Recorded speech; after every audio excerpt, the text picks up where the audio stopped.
சற்று முன் கிடைக்கப்பெற்ற மிக முக்கியமான செய்தி ஒன்று வெளியாகி உள்ளது.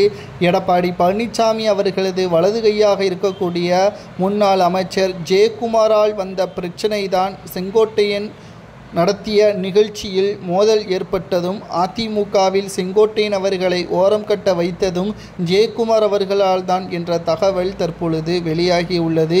அதிமுகவிலிருந்து ஜெயக்குமாரை நீக்கிவிட்டால் எந்த ஒரு பிரச்சனையும் இனி அதிமுகவிற்குள் வராது, கட்சியும் ஒருங்கிணைந்துவிடும், எடப்பாடி பழனிசாமியும் அமைதியாகி விடுவார்.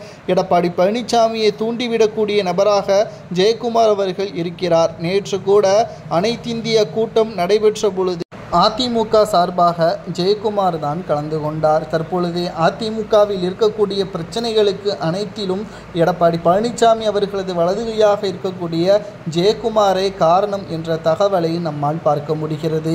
மேலும் எடப்பாடி பழனிசாமி அவர்கள் செய்யக்கூடாததை செய்ய வைக்கக்கூடிய வகையில் தூண்டி அதிமுகவில் மீண்டும் குழப்பத்தை ஏற்படுத்தும் வகையில் செய்யக்கூடியவர் ஜெயக்குமார் தான் என்ற தகவல் தற்பொழுது உறுதியாகி இருக்கிறது.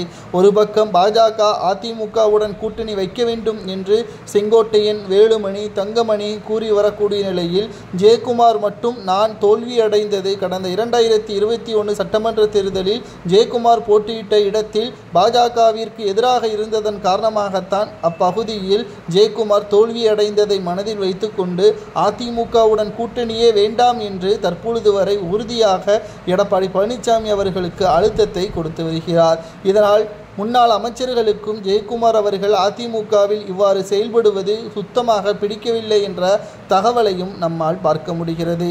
அதிமுகவின் முன்னாள் அமைச்சர்களது பேச்சை கேட்டு செயல்படுவதா அல்லது ஒட்டுமொத்த தொண்டர்களது பேச்சை கேட்டு செயல்படுவதா என்று பார்த்தால் தொண்டர்கள் தான் அதிமுகவின் ஆணிவேராக இருக்கிறார்கள்.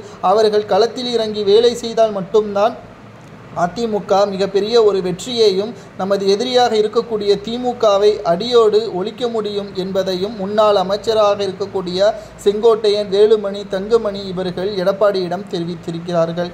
ஆனால் பாஜகவுடன் நாம் கூட்டணி வைத்த பிறகுதான் 3.5% வித்தியாசத்தில் தோல்வியடைந்து சிறுபான்மையினர்களது ஓட்டுக்களை இழக்க நேரிட்டோம் என்பதையும் தெரிவித்திருந்தார். ஆனால் மக்களவை தேர்தலில் நாம் பாஜகவுடன் கூட்டணி வைத்திருந்தால் 30 இடத்திற்கு மேலாக நாம் வெற்றியடைந்திருக்கலாம் ஓட்டு சதவீதத்தை வைத்து என்று மற்ற மாஜி அமைச்சர்களும் ஜெயக்குமாருக்கு பதிலை கூறி வருகிறார்கள். தற்பொழுது செங்கோட்டையன் அவர்கள் நேற்று நடத்திய கோபிச்செட்டிப்பாளையத்தில் அதிமுக செயல் வீரர்கள் கூட்டத்தில் மோதலை ஏற்படுத்தியது ஜெயக்குமார் தான் என்ற தகவல் வெளியாகியுள்ளது. இவரை கட்சியிலிருந்து நீக்கலாமா அல்லது வேறு பதவியில் இருந்து பறிக்கலாமா என்பதை